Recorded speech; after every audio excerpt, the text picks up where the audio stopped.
Right. सो judicial system में देश में प्रॉब्लम क्या है कि ऐसे एमएलएस जो बलात्कार करते हैं उसके बाद उनकी लीनियंट ट्रीटमेंट के इंतजाम हो जाते हैं। राइट। वो कैसे होते हैं, क्यों होते हैं, बैकग्राउंड में क्या फैक्टर्स चल रहे होते हैं, वो तो अब ऑन रिकॉर्ड नहीं है तो बात नहीं कर सकते। बिकॉज इंडिया में accountability when it comes to judicially is zero. जज साहब 2 घंटे काम करें, जज साहब बहुत अच्छा काम करें, कोई फर्क नहीं है। जजेस की अपॉइंटमेंट्स कैसे होगी उसका कोई एक एसओपी नहीं है, कुछ स्टैंडर्ड ऑपरेटिंग प्रोसेस नहीं है। कोलिजियम बैठ के डिसाइड करेगी और किस आधार पर किसको सेलेक्ट किया जा रहा है और किसको रिजेक्ट किया जा रहा है ये नहीं बताएगी। इससे जो जुडिशरी के अंदर लोगों का ट्रस्ट है, ऐसा बताया जा रहा है हमें, वो कमजोर हो जाएगा। अब कुलदीप सेंगर एक बीजेपी के एक्स एमएलए थे जिनके ऊपर रेप चार्जेस प्रूव हुए एंड मल्टीपल केसेस के अंदर हुए, सेक्सुअल हरासमेंट के मल्टीपल केसेस इनके खिलाफ हैं।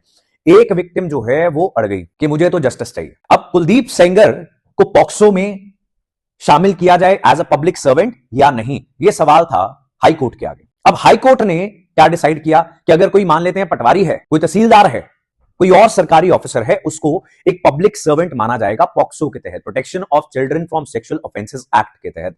बच्चों के खिलाफ जो सेक्सुअल अपराध हैं उनमें ज्यादा सजा देने के लिए यह कानून बनाया गया था और उनमें अगर कोई भी पब्लिक सर्वेंट इस अपराध को करता है उसको और ज्यादा सजा दी जाएगी।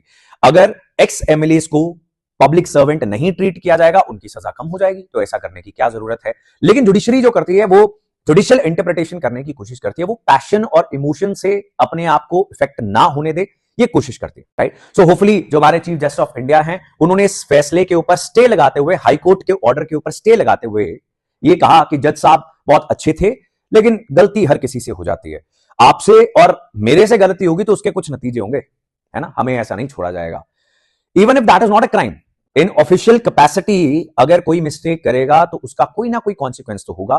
Not in Indian judiciary. Indian judiciary जो बाकी सभी इंस्टीट्यूशन से अकाउंटेबिलिटी इंश्योर करवा रही है, ट्रांसपेरेंसी इंश्योर करवा रही है, कह रही है कि जनता का अधिकार है, देश के अंदर लोकतंत्र है, to know everything, right to information भी होना चाहिए, राइट टू नो भी होना चाहिए, लेकिन हम नहीं बताएंगे। राइट। सो ऐसे बार बार आपको एग्जांपल्स मिलते रहेंगे कि क्यों जुडिशरी की अकाउंटेबिलिटी के लिए कानून या कोई ना कोई जुडिशरी द्वारा खुद बनाया गया प्रोसेस होना चाहिए। बिकॉज अगर सरकार बनाएगी, पार्लियामेंट बनाएगा, judiciary is going to say that this is interference और ये जुडिशियल फ्रीडम के ऊपर एक क्वेश्चन मार्क हो जाएगा। वो भी बात सही है, लेकिन फिर आप अपने इंस्टीट्यूशन को खुद तो रिफॉर्म करो।